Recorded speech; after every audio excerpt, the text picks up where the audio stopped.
So it looks like the NFL is doing it. The NFL is going woke. But before we get into that, my name is Greg Foreman, and you're watching a Black Conservative Perspective. Please like, comment, and subscribe and help me grow my channel and my voice. And most importantly, share a Black Conservative perspective. Let's get it. It has been suggested that in 2020, NFL players will be allowed to wear the names of victims of police brutality / systemic racism on the back of their helmets. Now, this is in addition to some of the things they're already doing, like they'll probably be kneeling, doing the national anthem again. And then they are also playing the Black national anthem before the game as well. I guess before the national anthem, after the national anthem, whichever one is which. And yeah, I mean, that's what they're doing. So my question is, who is this helping? Didn't the NFL agree with their negotiations with the Players Coalition to give $100 million towards social change? Right? Is that not enough for these players? Right? You got $100 million from the NFL. Right? Now you're going this route of the NBA. And my thing is that did you not learn the lesson from the NBA? The NBA is going broke. Nobody's watching NBA. The NBA ratings is down 40%. I think last year they had 2.1 million people watching the NBA playoffs. They got 1.7 million people. The NBA is dying, right? You can see what's going on with the NBA. And there's no way as an executive of the league I can sit here and believe that this is in the best interest of our business. These woke people are not going to make up for the lost revenue that you're going to get from conservative audiences and people who are educated and aware of the false narrative from this police brutality issue. They're going to go away, right? They're going to tune you out. Again, who thinks this is a good idea? What problem is this solving? Like, look at the trade-off, right? Everybody wants to talk about awareness. Everybody in the world is aware. You can't not be aware when you turn on the news. We have nothing to watch. So now, as a sports fan, I cannot get away from politics, right? I cannot turn on my TV, watch some football without being shown political messages, right? It's like I'm watching MSNBC or CNN with a side of football. People don't want that. People do not want that. And I'm telling you, I think this is a mistake. I really do. I think this is a mistake. I really do, because I know what they're really trying to do. The problem with the NFL and the NBA is that they have a bunch of white owners who have to appear like they're doing something to keep a rebellion. That's what they're really trying to do. They're stuck between a rock and a hard place. That's the truth of this story here. Right? Because if you don't do anything, or you appear not to do anything, what happens is that when the next black person is shot by a white cop, or the next black person is shot by a white person in general, and it's recorded and posted on social media, unrest is going to happen again. Players are going to get upset again. And then you're going to risk players doing what the players at the NBA did, which is boycotting.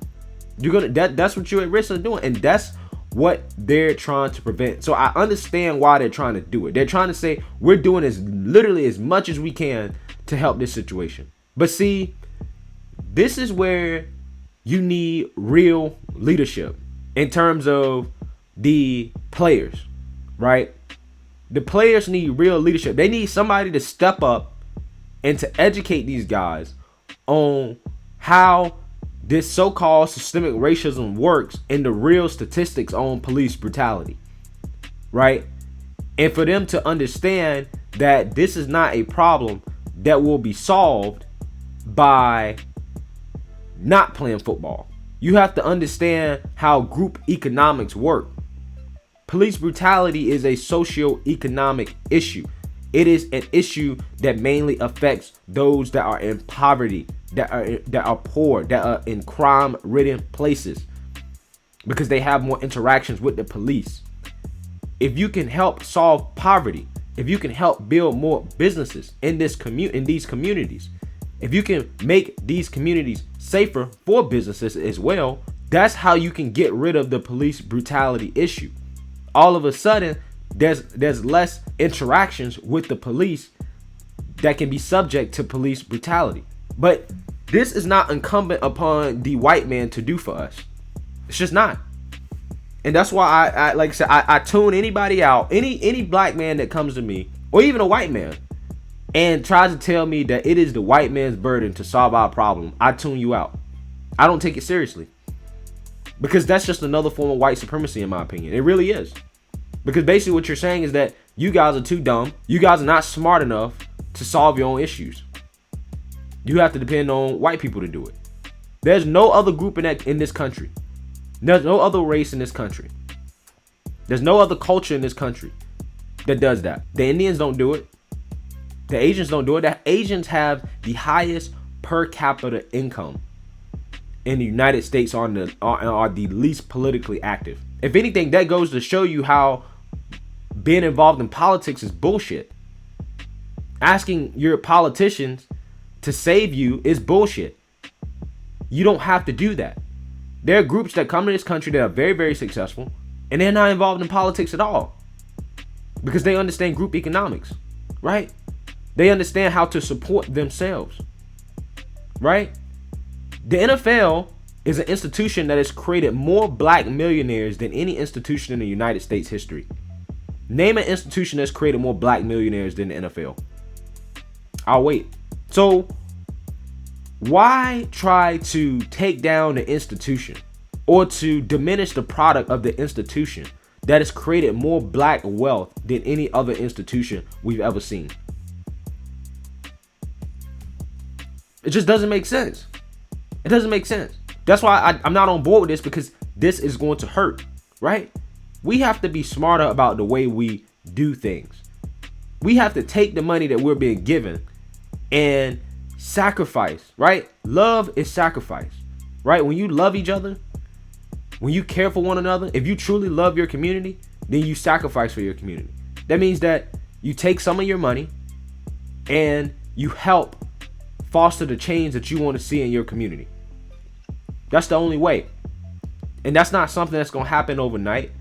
That's not something that's going to happen tomorrow or in a year or even 2 or 3 years.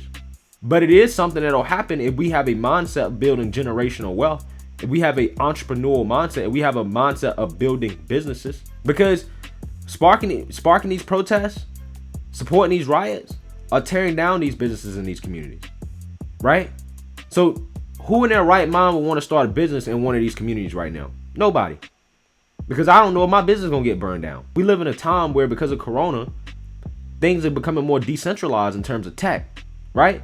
Tech is huge, right? You can have a tech startup almost anywhere now. You're seeing people evacuating San Francisco.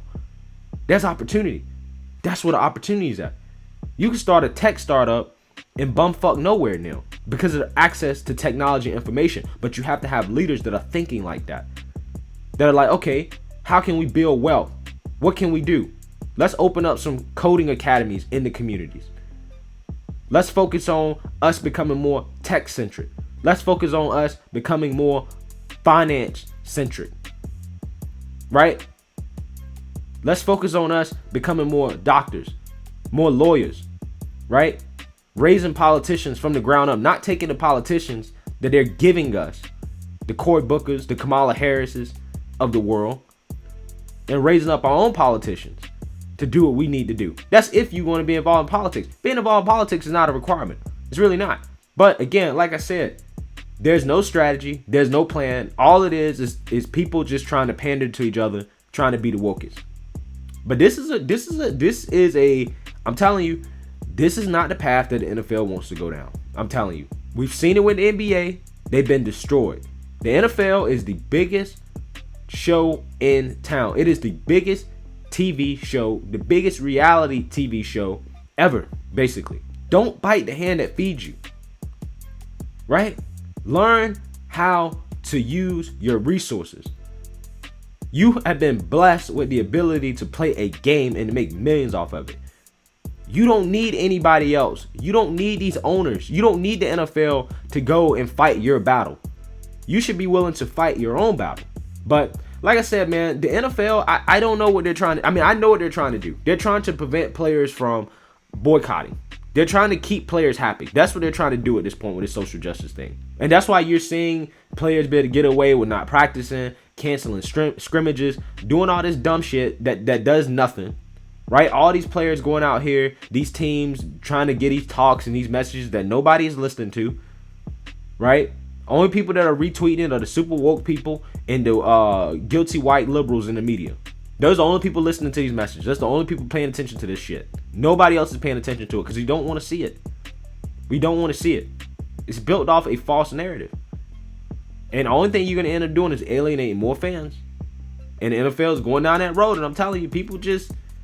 There's so much going on in this country that we haven't had sports in, 5 or 6 months?